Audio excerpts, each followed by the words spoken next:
if you would please welcome back to the stage, probably the healthiest looking person here. He was my flatmate in my room here for the beginning of the week. Fresh from the Gili Islands, please welcome back Ruben van den Heuvel. Thank you, Jasper. I think I've been your flatmate on several occasions. And interestingly, before you walk off stage right now, the premise of Music Matters happened in a restaurant about 7 years ago. And the idea was to bring music and brands together. Yeah? So I'm delighted to be hosting this panel. And that's where it started. Thank you very much. Good. Okay. Let me introduce the panelists. Coming up first is Sandy from Universal Music. Actually, I'll do this quickly because otherwise we'll run out of time. So Sandy, we've got Robin from HP. We've got Joe from Coca-Cola.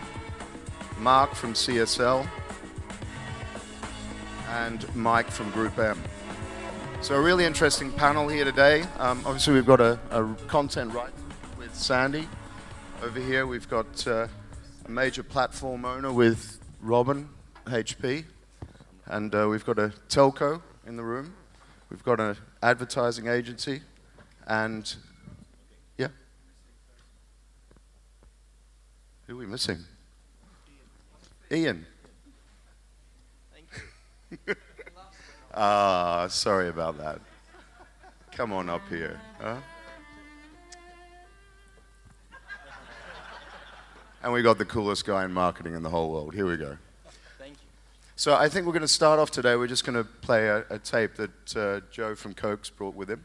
It was a bit of a collaboration with some stuff that they did with Universal. So if we can roll that, and then we'll come back and talk about that as the opener to all of this.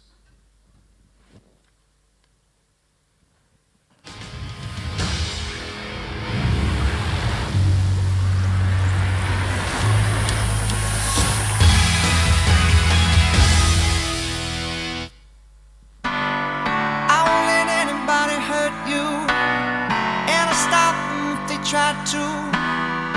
Nobody knows you like I do, baby.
So Joe, maybe Sure. you'd like to... So that was something we did in March with Universal and Sandy and the team there. We called it the 24-hour session. We basically brought the band into the studio for 24 hours to write and record a song on the spot, which they did, and that was the song. We live streamed the entire event. We opened it up to people on Twitter, so when you saw the bubbles on the wall, those were actually tweets from people around the world tweeting in to either contribute to the song or inspire the band or tell them what to eat for lunch. So it was kind of a fun thing that we wanted to do, sort of to bring the experience of what it's like to be in the studio, collaborate on a song, share an experience with an artist, and do it in a really open, transparent way using some interesting technologies. And it was a good initiative for us for a lot of reasons. I think the content was really fun, and the band had a good time.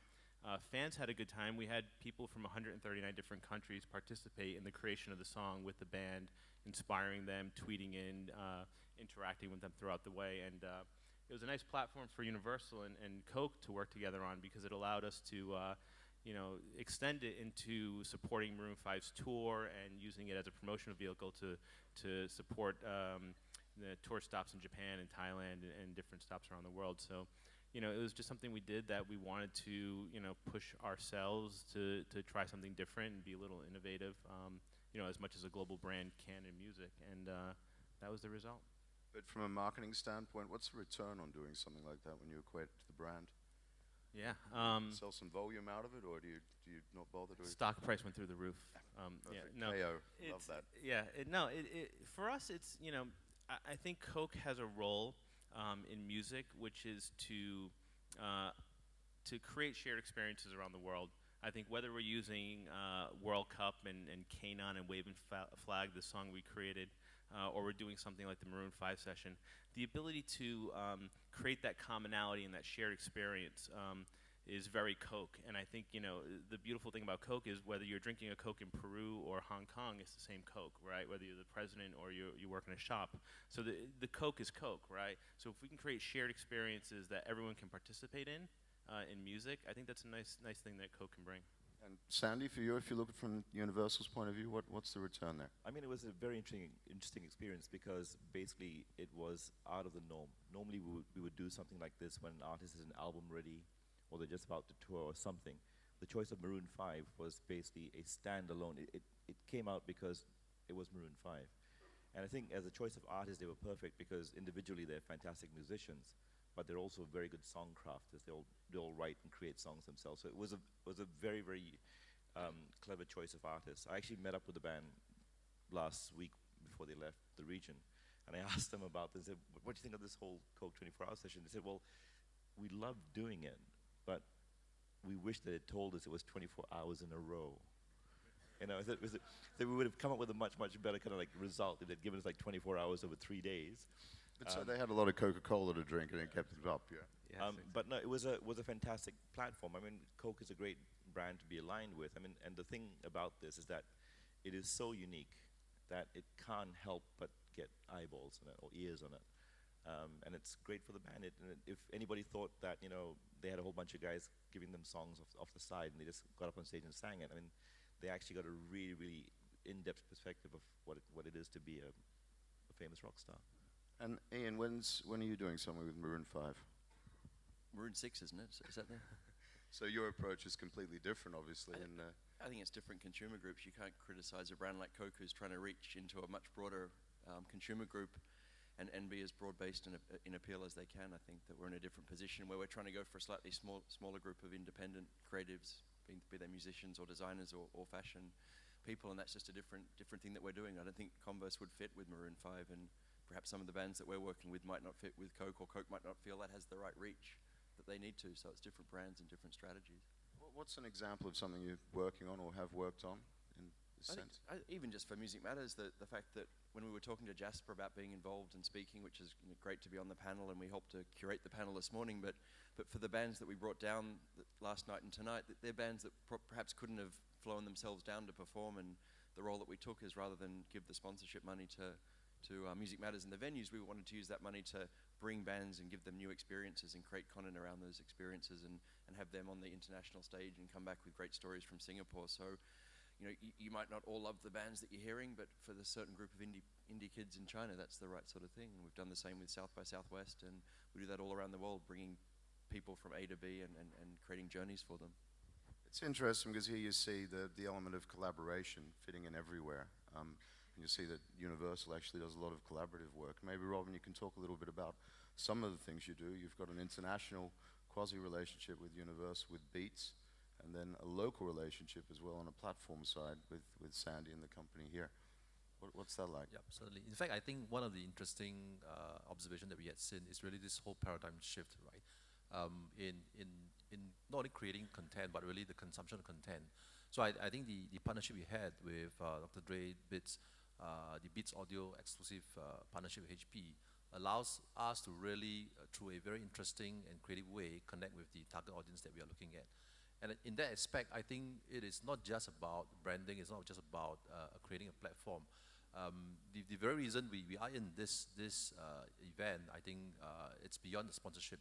It's really for us to be able to outreach to this ecosystem and then be part of it.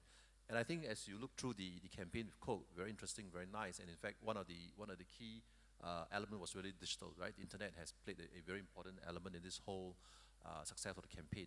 And I think this is where we can come in very nicely in a partnership with or other crossover partners like Beats to then really deliver the experience that we want to differentiate in the whole industry. So I think this is one key observation that we are seeing, and I think the content creation to content consumption with the broadband maturity is going to be one key motivating factor for this whole industry to change. Do you get a great response from consumers in terms of these sort of activities that you're engaged in? Certainly, I think in this whole internet pervasive era generation that we're in, you know, it is really about enjoying what you like anywhere, anytime, right? And I think the more we can through a platform that connects, I think music belongs to a very key pillar in the whole entertainment experience that we deliver. And I think that the more we can encourage user-generated content or a very personal way of delivering that experience to the audience, I think that really will bring out that connect between us and the brand and the target audience. Mike, maybe to you. You work with Group M, and how do you fit in terms of if you see brands that you're dealing with on a day-to-day basis? You're obviously very involved in television, in sport, music. Well, what's the experience? What do you do to help bring all of this together? Yeah, well, I mean, obviously within Group M, we fundamentally all the agencies within Group M are looking for the right communications plan to meet the brand objectives. So you know, it's very clear, if looking at the three brands that we've got on the panel here, HP, Converse, and Coke, that they have a very clear strategy of what music can do for their brand. So what we do within Group M is very much work with the brands, look at what they're trying to, what their broad business and brand objectives are, who their audiences are, and what is the role of music to deliver against the communication task that we've identified. And it's not just, you know, we look at it from a content perspective. So we're coming at across all content platforms. So we look at it from, yes, sport, music, arts, TV formats as well. And all of them offer something different depending on the audiences and also the key brand objectives. So we're channel neutral in terms of coming up with strategies for our clients. For some brands, very clearly, music can play a pivotal role in driving brand equity and relationships with their consumers. So our challenge is really making sure that as brands and media fragmentation and the changing world that we're all living in, as brands understand that they need to have a deeper and more meaningful relationship with their consumers, it's imperative for us to drive them into a content-based platform. And for some, music isn't right, but for many, music has a particular role to play. So we sit as content specialists within the Group M agencies across Asia and across the world to make sure that brands consider content as a fundamental part of their marketing platforms, because it's incredibly important, and brands are recognizing that, but they've then got to understand the role of content within their communications plan. So our role is therefore, as specialists within the communication agencies, to drive the importance, the strategic value of what these content platforms can deliver for the brands. But I just want to make it very clear that it has to be done. I think, the most successful campaigns are driven at a long-term strategic level. Brands that dip in and dip out without any, Joe, you talked about shared consumer experiences and enhancing those consumer experiences. Very clear objective of what we're trying to do. And then you can, develop more meaningful and long-term platforms to deepen that relationship between the brand and the audience. It's not a badging exercise, and certain brands will come into content and look at it more as a media platform. Music doesn't deliver that. Sport can, but so there's a particular role for music to enhance brand value, but we just got to be clear what those objectives are. And Mark, you as a telco, you actually have a couple of relationships with music. One is that you sell the music for obviously profitability, and the other is you use the music to market the brand. Do you find that it's sometimes those lines blur a little and it becomes complex if, let's say, you're sitting opposite Sandy and having a negotiation about whether you should be getting 50% or 60% of a ringback tone, and the next day talking about some of the artists that he might like to present you? Absolutely. So I've actually got 3 hats. I'm a brand in my own right, and I've got a multi-brand strategy in my marketplace that music plays an integral part of. If you look at my under 30s, their number one interest is music. 64% of them is the number one interest, so that's my hook to them. Secondly, I'm a music distributor. I have my own Musicolic platform with 1 million songs, specifically around canto music, which is agnostic from me being a telco. And then thirdly, I'm a smart enabler of content from any source, be it music from a sound perspective, be it video, be it fan bases, etc. So I'm very often conflicted when I'm sitting in the same meeting because the objectives and outcomes are often counterproductive to one of my other objectives and outcomes. But it's the key thing for us, and I sit here today as a marketer, but I'm from a telco land. And telcos, we've had a complete shift in our world in the last 3 years. We used to be a complete walled garden where we controlled everything. And in the last 3 years, that's changed. We control not a lot. So the primary driver for us now is for the smart guys who are going to have a future, is to be a smart enabler.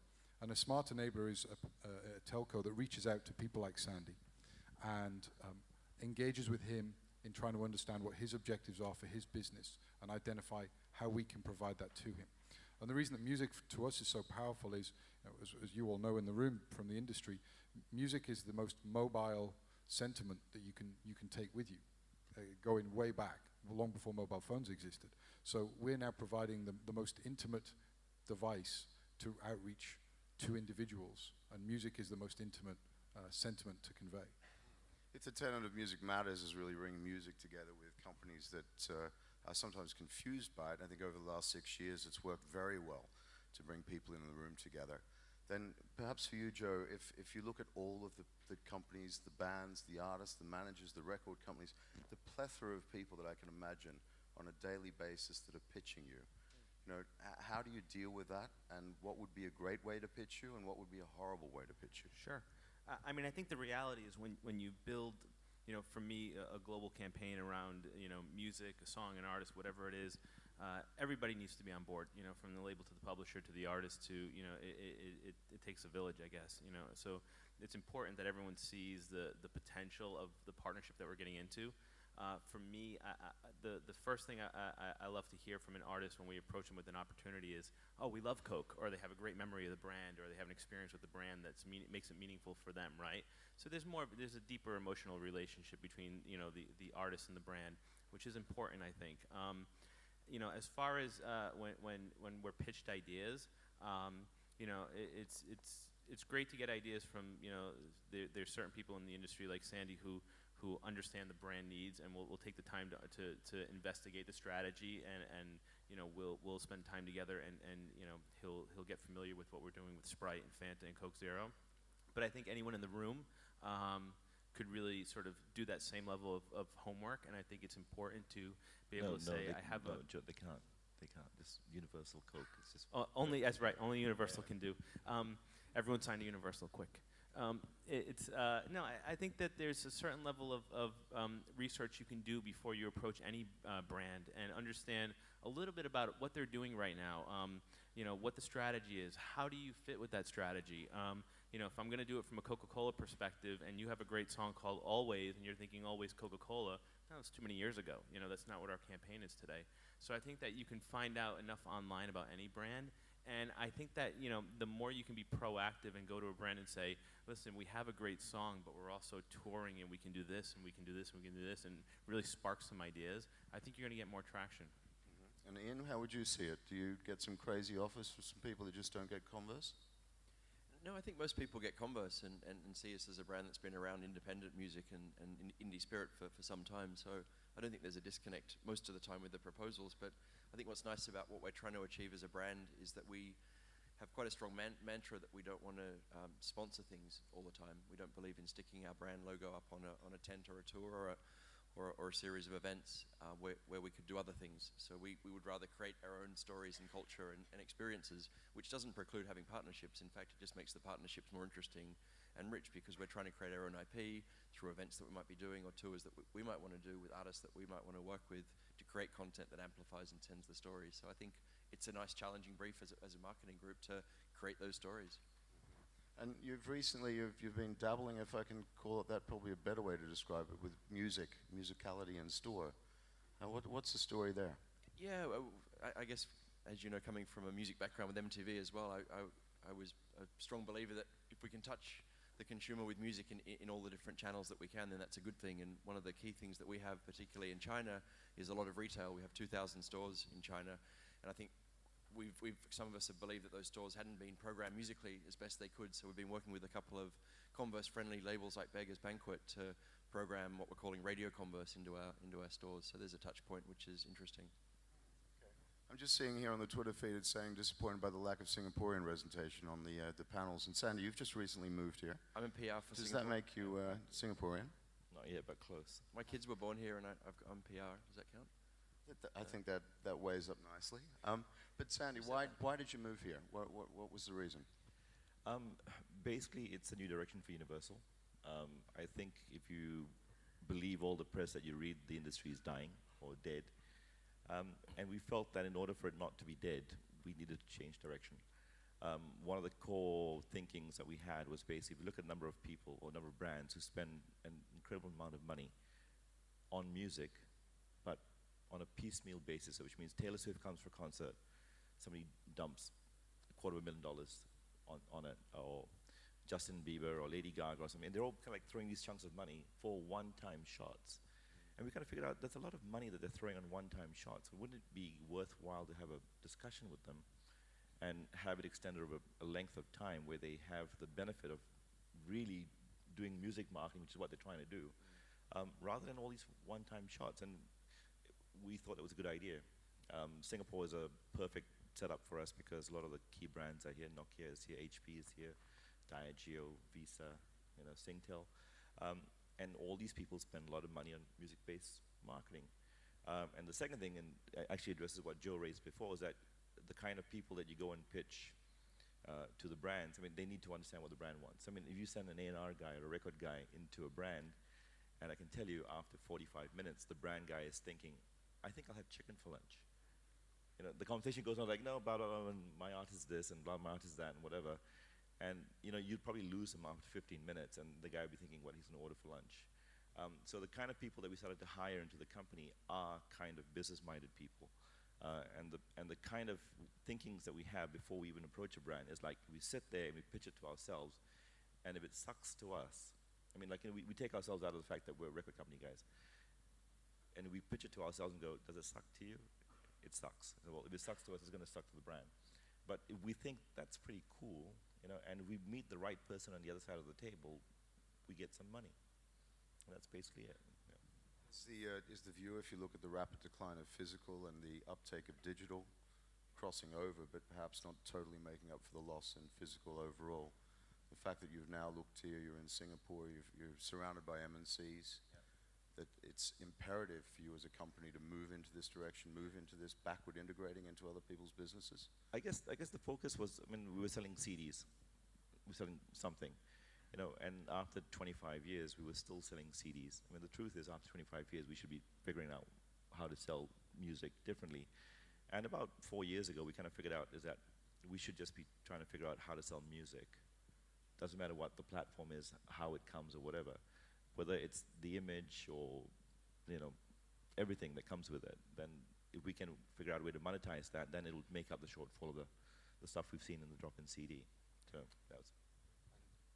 Mike, if you look at people that are coming into you, what is it you're looking for as an agency, the great ideas? Do you go out and talk to companies and music companies and say, this is what I want, or are you mostly being pitched? What's the process? Yeah, I mean, no, we're not being pitched compared to other platforms of content. You know, in the sports world, there is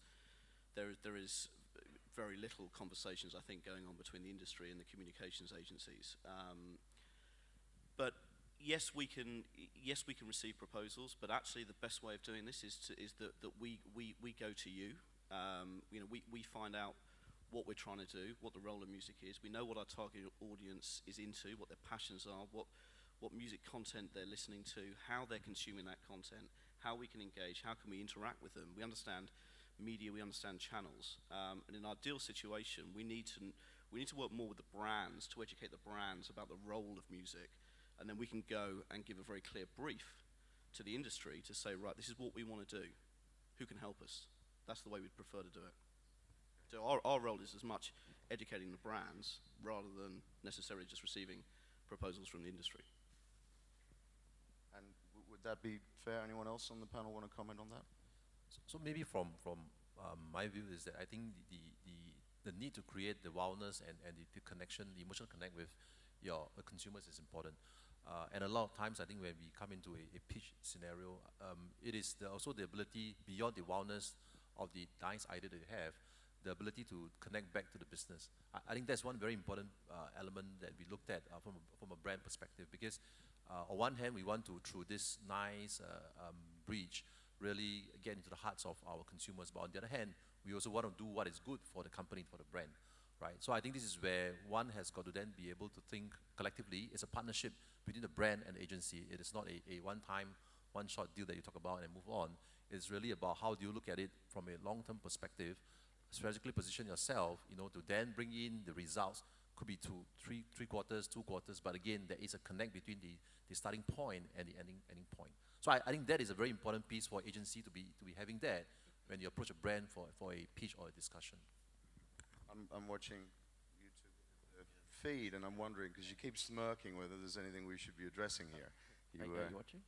No, it was an interesting question, but I don't think either is better than the other if anyone's looking at that tweet. I think, as we said before, certain things are better for some brands with their objectives, and ours might be brand building within a core independent group of people, and others having, I worked at Coke as well, so I know what the Coke objective is, which is mass reach, is better for brands like Coke, you know, and I think if you flip the two brands into, if we did Maroon 6 and you guys did Car Set Cars, then it might not make as much sense, so, you know, if that answers Nick's tweet out there.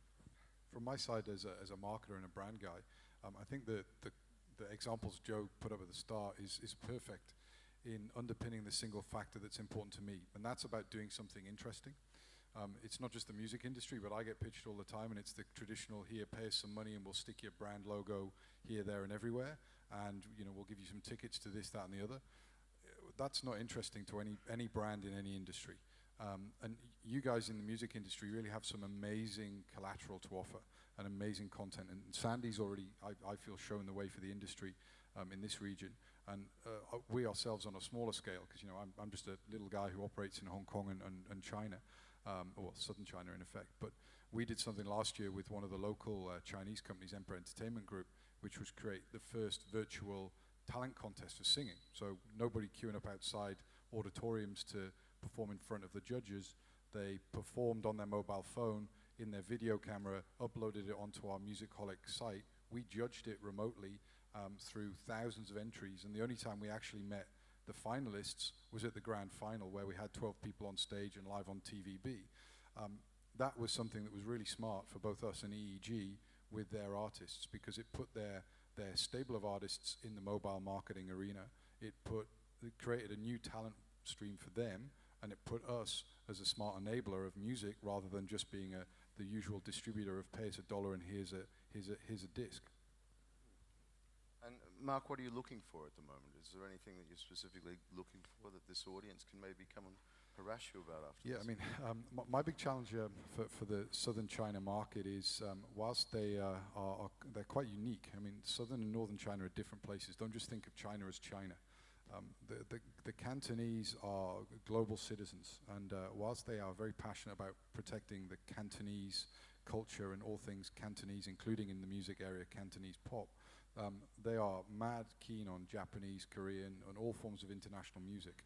So I've got a big objective of reaching out with my Musicaholic platform to the under 30s in Hong Kong, who are an affluent and influential market. And don't forget, Hong Kong is a major influencer on overall trends into the whole of China, to work with people on interesting, small, new conceptual ideas all around music. Because as I said, I've got 64% of the populace. It's their number one interest. So Sandy's after under 30s, what are we going to pitch him? What's the pitch?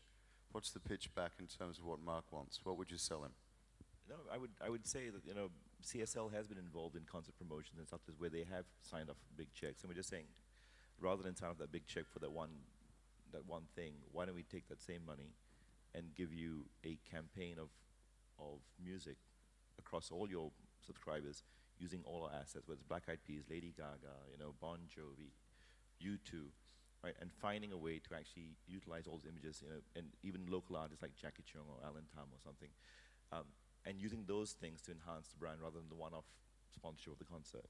And I think when he sits down and he works out, I get a one shot for one night, and I pay this money, and I pay a little bit extra, and we get half a year of marketing or something. It's an obvious win-win. The other aspect about it is that we can even bundle it with some sort of music service that the consumer may consider paying for it if they think it's good enough. And what you find is that whole cost of marketing no longer becomes a cost to CSL, for example. It becomes a paid cost by the consumer in order to enjoy a much, much better experience. A classic example is what we did with Amped in Singapore. We launched with Lady Gaga. I mean, we've had 1,000 people to watch Lady Gaga for free, a whole bunch of free content. I mean, some of them got to meet and greet her and stuff like this. It's for the same amount of money that Singtel would have spent on a concert, so which is better? I mean, I honestly think if we put our minds together, we could find a way of putting all our assets and all their marketing muscle together to generate more value for consumer, telco, and record label. And that example is repeated across all the brand relationships that we have. So would this be reassuringly expensive? How would you look at packaging this up and pricing? Very reasonable. I mean, the fact that we have so many of these deals cut across the world, not just across Asia, but across the world, will tell you that we're very, very reasonable people. Very reasonable. And Mike, would you think that that's a fair evaluation? Is music expensive? Is it cheap if you compare it to other forms of media, if you call it a media? Yeah, I mean, I think there are so many different ways of valuing an asset, and it does come down to what the brand's trying to achieve. There's certain. Every campaign is going to set particular KPIs on what they're trying to achieve. That's bread and butter to any brand manager. That they have to report internally about where the marketing budget's going, what it's designed to achieve, what is it driving for a brand. Based on that, you can then try and evaluate how it's going to drive particular equity scores that the brand is trying to achieve, and what is the level of exposure, and all the digital metrics. The great thing about how digital has really taken on and integrated within the music scene is that it's significantly more accountable in terms of how it can be measured and monitored.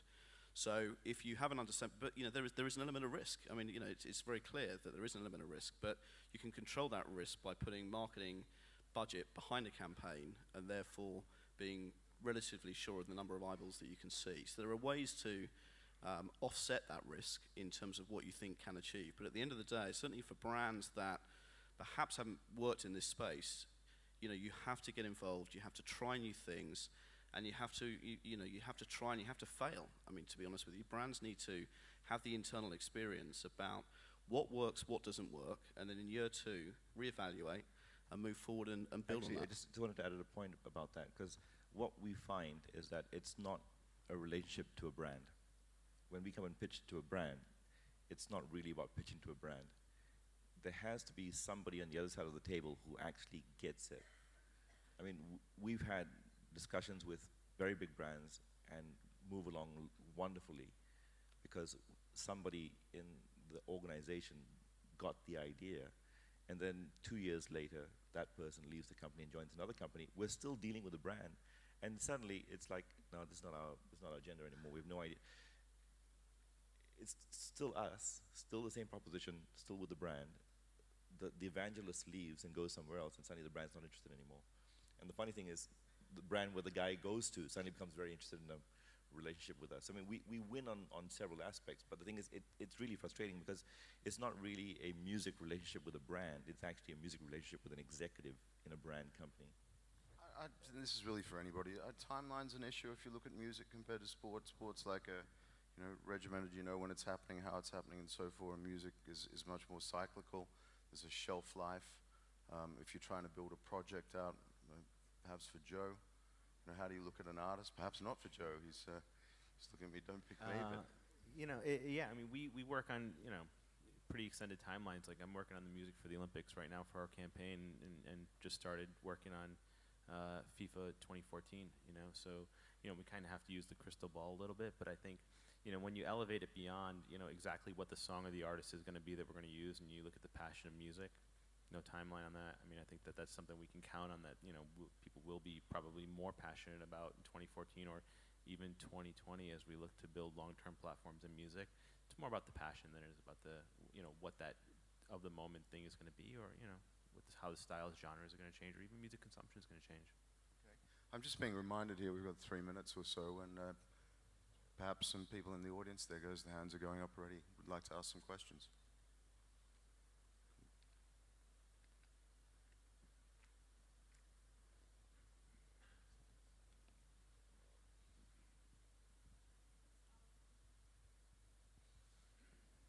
So many. Sorry, Ruben. This question is for the gentleman from Coke. That's Joe, right? Yes. Yeah, hi. okay. You're aware of Coke studio that happens in Pakistan? Of course. And it's now coming into India with MTV. Sure. How much of a role does Coke have in the creative process, and how come it's not in the other parts of the world? It's a good question. For those of you who don't know, Coke Studio is an amazing program that started in Pakistan that's extended to India, that's really about bringing artists from very different walks of life or different spectrum of styles and bringing them together to collaborate on new music. It's a great program to generate content and really, gives Coke actually a meaningful role in music. And I think that you should definitely check it out if you can. Why it hasn't gone around the world, I don't know if it's too late. I think that the Coke Studio program is something that we look at the success in Pakistan and India, and kudos that those teams there. It's a brilliant program. I think Coke, and I can't speak for every brand or every execution, but I think, when we looked at, when we look at Coke Studio or we look at Maroon 5, it's about, all right, here's our brand, be inspired by it, and Coke is more of an enabler. I mean, I think that we like to create content that embodies what our brand is about: happiness, optimism, positivity. So there's certain energy that Coke brings. So there's certain attributes of the brand that will always be reflected in the content we create. But Coke is not a very heavy-handed voice in the creative process. Even when we work with K9 and Wave and Flag, it's can you be inspired to bring our brand to life through music? And it's really that simple. Okay, other questions? Yeah, I've got a quick question for Coca-Cola. We've just finished a tour with Maroon 5 through Asia. That was the first time I had any idea about their visit to your studios. Why would Coca-Cola not want to support an Asian tour, particularly when they've gone to all that trouble for producing that particular piece of footage? And then one other quick question. I was at Clark Key last night watching some great bands. Somebody told me it was sponsored by HP last night. It was HP Live. I don't know if that's true or not, but I wondered if that was the case, why was there not more HP exposure so that people knew that HP were paying for it. So you've got 3 seconds to answer this, Joe. So I think Michael's asking, you've done this great collaboration with Maroon 5. He brought the band into Asia. Why didn't you sponsor it? We tried. You know, we want to do things that are beyond traditional tour sponsorships. We definitely wanted to support the band. A lot of this was logistics. You know, we literally came up with this idea in December of, you know, and activated it in March, so didn't have a lot of lead time. Corporate brand needs a lot of lead time, so it wasn't a matter of willingness. We'll want to support the band even more. You know, we consider them a partner for sure. Okay, and on the HP question? Yeah, just a very quick one. Thanks. In fact, yes, HP is in collaboration with the event last night. And it is not really about, in fact, it's our intent to really uplift the exposure. And this is beginning. This is the activation of the campaign. In fact, the nice part of it is that we're going to have bands from different regions, India, China, and so on. And all this will then be viral through the internet space. And I think this is where we will then really get connected with the consumers. It is not about just a brand exposure in Clarke Quay for one evening. Okay, thank you very much to the audience for watching this panel, and thank you very much for the panel, especially to Ian, who came out a little late. Apologies. Thank you. Thank you. Thanks, guys. Appropriately, that panel was sponsored by Campaign Magazine. I'm never going to do any work for Michael Hosking ever again. Where are you, Mike? I saw loads of HP branding.